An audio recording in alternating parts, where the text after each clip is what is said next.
Hello guys, welcome back to Pavan movie vlogs. అందరికీ తెలుసు, మన ఆంధ్ర వాళ్ళకి పర్టికులర్గా మన ఆంధ్ర తెలంగాణ తెలుగు వాళ్ళకి అందరికీ తెలుసు అనమాట. పుల్లటి దోశ ఎంతో బాగుంటుంది అనమాట. అందుకనే దోశ పిండి వేసుకున్నాక అందరూ కూడా పులవడానికి కొంచెం సేపు వేడిగా ఉంచడానికి బయట ఉంచుతారు ఇండియాలో, ఓవర్ నైట్ అలాగా. మనకి ఇండియాలో ఏంటంటే వేడిగా ఉంటుంది కాబట్టి బయట ఉన్నా కానీ నార్మల్గానే పులిసిపోతుంది. బట్ కెనడాలో మాకు ఆ పరిస్థితి ఉండదు కదా, కెనడాలో చల్లగా ఉంటుంది most of the time. So అలాంటి టైంలో కూడా మనం ఎలాగ పిండిని మంచిగా పులిసేలా చేసుకోవచ్చు అనే దానికి ఇవాళ ఒక చిన్న వీడియో తీస్తున్నాం అనమాట. సో ఖచ్చితంగా మిస్ చేయకుండా చివరి వరకు చూడండి. ఎలాగనేది దాంట్లో టిప్స్, మేము దోశపిండికి మేమేమి కలుపుతున్నాను కూడా మేము మొత్తం ఇస్తాం అనమాట. చూడండి. సో వన్స్ దోశపిండికి యాక్చువల్గా ఏంటంటే బంగారు తల్లి ఏం చెప్తుందంటే, మనకి ఒక 2 పెసరపప్పు, మనకి అదే మినపప్పు ఉంటుంది కదా, మినపప్పు ఐదర్ గుళ్ళు కానీ లేదంటే పప్పు కానీ 2 ఏవైనా పర్లేదు. ఒక గ్లాసు మినపప్పుకి 2 గ్లాసులు బియ్యం వేసుకుంటాం అనమాట.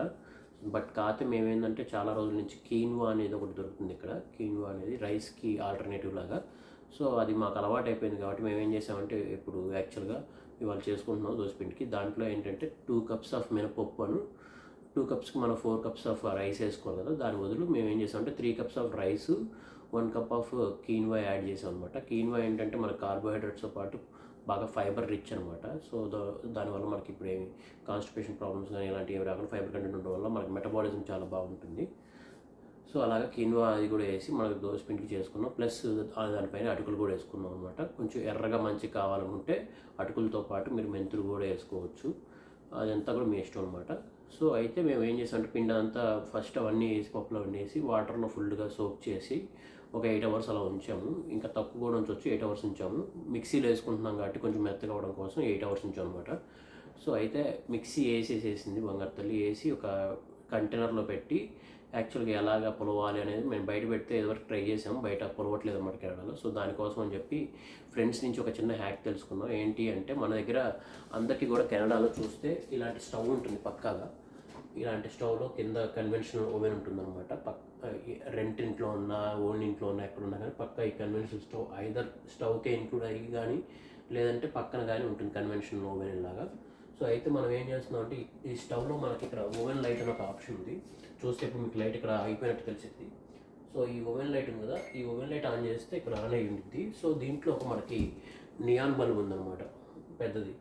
సో బాగా ఏదో 60 వోల్టేజ్ అని ఉంటుంది. ఆ బల్బ్ ఏదైతే ఉందో ఆ బల్బ్ బాగా వేడిని ప్రొడ్యూస్ చేసింది over the period of time. So ఆ వేడంతా కూడా ఈ లోపలే ఉంది అన్నమాట. చిన్నది కదా ఈ ప్లేస్, చూడండి. ఓపెన్ చేసి చూస్తే ఈ కన్వెన్షనల్ ఓవెన్ చాలా చిన్నది. సో ఈ చిన్న దాంట్లో ఆ వేడి కంటిన్యూస్గా జనరేట్ అవడం వల్ల మీకు చూపిస్తాను చూడండి.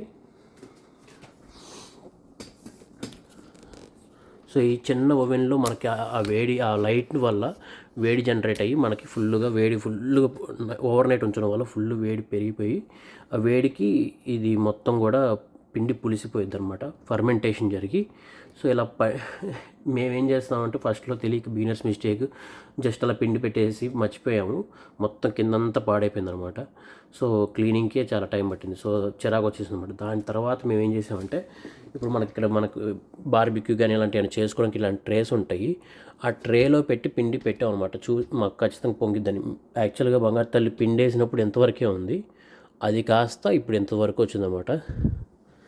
ఇది మేము యాక్చువల్గా ఇది లండన్లో ఉన్నప్పుడు తీసుకున్నాం దోశపిండి, బయట కొనుక్కున్నాం. అప్పటి నుంచి అదే కంటైనర్ వాడుతున్నాం. ఇప్పుడు కూడా చాలా ఈజీగా ఉంటుంది కంటైనర్లో, మనకు ఫ్రిడ్జ్లో పెట్టుకోవడానికైనా దేనికైనా అని చెప్పి అదే కంటైనర్ వాడతాం. ఇప్పుడు కూడా మనం దోశపిండి వేసుకున్నా, ఇడ్లీ పిండి వేసుకున్నా కానీ ఏదైనా పిండి వేసుకొని పులవాలి అనుకుంటే, మనకి ఫర్మెంట్ అవ్వాలనుకుంటే కన్వెన్షనల్ ఓవెన్లో ఉన్నంత బెస్ట్ ఆప్షన్ ఏమీ లేదు. ఇది ఓన్లీ దీనికే కాదు, మనం పెరుగు కూడా వాడుకోవచ్చు. సో చూసారు కదా, మా పిండి అయితే ఫుల్ పులిసిపోయి పొంగిపోయి పొర్లుతుంది. యాక్చువల్గా దోశలు మాత్రం ఇప్పుడు సూపర్ అంటే సూపర్ పుల్లగా నైస్గా వేసుకొని తినవచ్చు, చాలా బాగుంటుంది. దీంట్లో మనకు కనుక పల్లి చట్నీ వేసుకొని తింటే, చూసారు కదా, పల్లి చట్నీ వేసుకొని తిరగమాత వేసుకొని తింటే సూపర్ అంటే సూపర్ ఉంటుంది. చూసారు కదా, ఇది మన ఇప్పుడు పిండి ఇక్కడ కెనడాలో ఎలా పొలవ పెట్టవచ్చు అనే దానికి ఇచ్చే టిప్స్ అనమాట. సో ఈ వీడియో నచ్చితే లైక్ చేయండి, షేర్ చేయండి, కామెంట్ చేయండి. మరిన్ని వీడియోల కోసం మన ఛానల్ని సబ్స్క్రైబ్ చేయండి. Thank you so much. Bye.